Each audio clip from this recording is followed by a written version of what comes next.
শুধুমাত্র লবণ ইউজ করে কিভাবে ওয়েলথ মানে সম্পদকে বাড়ানো যায় তারই একটা ছোট্ট রেমেডি আজ আমি তোমাদের সাথে শেয়ার করতে চলেছি।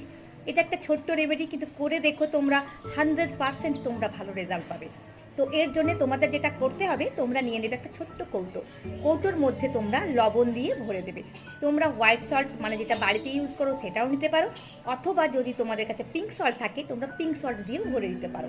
ভরে দেওয়ার পর কৌটোটা তোমাদের পার্সের মধ্যেও রেখে দিতে পারো, অথবা তোমাদের পকেটের মধ্যেও রেখে দিতে পারো।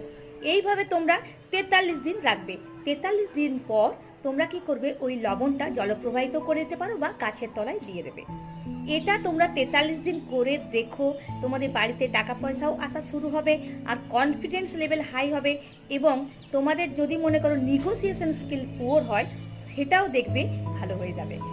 তো আজকের এই ছোট্ট রেমেডিটা যদি তোমাদের ভালো লেগে থাকে, প্লিজ লাইক শেয়ার কমেন্ট করতে ভুলো না। Thank you.